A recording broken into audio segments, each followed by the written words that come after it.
જેમ પિતા પોતાના સંતાનો પર દયા કરે છે, તેમ પ્રભુ પણ તેને ભય ધરાવતા લોકો પર દયા કરે છે. બુધવાર 14 જાન્યુઆરી 2026. આજની સવારે આપણા ધ્યાન માટે મેં યશાયા ભવિષ્યવક્તાના પુસ્તક અધ્યાય 55 કડી 11 માંથી વચન પસંદ કર્યું છે. તેમ જ મારું વચન જે મારા મોઢેથી નીકળે છે તે ખાલી મારી પાસે પાછું ફરશે નહીં, પરંતુ જે માટે મેં તેને મોકલ્યું છે તે હેતુ સિદ્ધ કરે છે અને જે કાર્ય માટે મેં તેને મોકલ્યું છે તેમાં સફળ થશે. શુભ સવાર મિત્રો.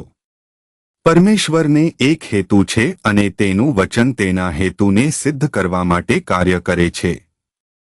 ચાલો આપણે આ વચન પર ધ્યાન કરીએ. આજની સવારે ધ્યાનનો વિષય છે દેવના હેતુને પૂર્ણ કરવું.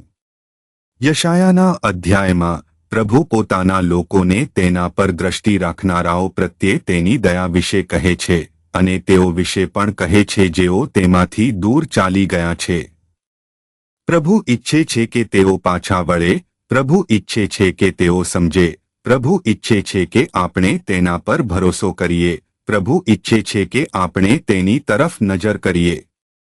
જ્યારે પ્રભુ આપણા દરેક માટે એક હેતુ ધરાવે છે ત્યારે તે પોતાનું વચન મોકલે છે અને આ વચન પ્રભુ પાસે પાછું ફરી આવે છે, પરંતુ તે જે હેતુ માટે મોકલાયું છે તે પૂર્ણ કર્યા પછી જ આ વચનનું સર્વોત્તમ સ્વરૂપ આપણે યેસુ ખ્રિસ્તમાં જોઈએ છીએ, જે પૃથ્વી પર આવ્યા, દેવના પ્રેમના સુસમાચારનું પ્રસરણ કર્યું, ક્રોસ ધારણ કર્યો, મૃત્યુ પામ્યા, સમાધિમાં મુકાયા અને ત્રીજા દિવસે પુનરુત્થાન પામ્યા. તેમણે મૃત્યુ પામીને સૌને આશા આપી અને ઈચ્છ્યું કે આપણે દરેક પ્રભુ તરફ પાછા વળી જઈએ, પ્રભુ સાથે સંતોષ પામીએ, સમાધાન પામીએ અને ઉદ્ધાર મેળવીએ અને ત્યારબાદ તેઓ આપણા માટે સ્થાન તૈયાર કરવા માટે પિતાજી પાસે ગયા. દેવ જે પણ મોકલે છે તે એક હેતુ સાથે મોકલે છે અને જે કંઈ પ્રભુ તરફથી મોકલાયેલું છે તે પોતાનો હેતુ પૂર્ણ કરીને દેવ પાસે પાછું ફરી આવે છે. આપણને પણ પ્રભુએ આ દુનિયામાં મોકલ્યા છીએ અને દેવ આપણા પ્રત્યેક જીવન માટે એક હેતુ ધરાવે છે. હા, આપણે આપણા જીવનમાં દેવના હેતુને પૂર્ણ કરવો જોઈએ.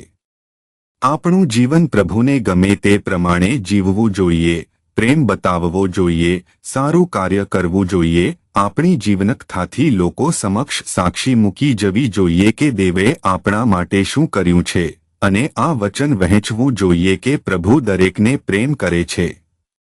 આપણા પરિવારમાં, આપણા સમુદાયમાં, આપણા ચર્ચમાં અને જ્યાં જ્યાં આપણે હોઈએ ત્યાં આપણે તે જ કરવું છે જે દેવ આપણે પાસેથી ઈચ્છે છે, કેમ કે દેવે આપણ માટે વચન આપ્યું છે, આપણ માટે વચન મોકલ્યું છે, આશીર્વાદો મોકલ્યા છે અને આપણ માટે એક હેતુ રાખ્યો છે. ચાલો આપણે પ્રભુના હેતુને પૂર્ણ કરીએ. પ્રાર્થના. કરુણાવંત દેવ, હે અમારી સ્વર્ગસ્થ પિતાશ્રી, અમે તમને આભાર માનીએ છીએ કે તમે અમને આ જગતમાં મોકલ્યા. અમને મદદ કરો કે અમે તમારો હેતુ પૂર્ણ કરીએ અને તમારી પાસે પાછા ફરી આવીએ. યેસુ ખ્રિસ્તના નામે અમે પ્રાર્થના કરીએ છીએ. આમેન.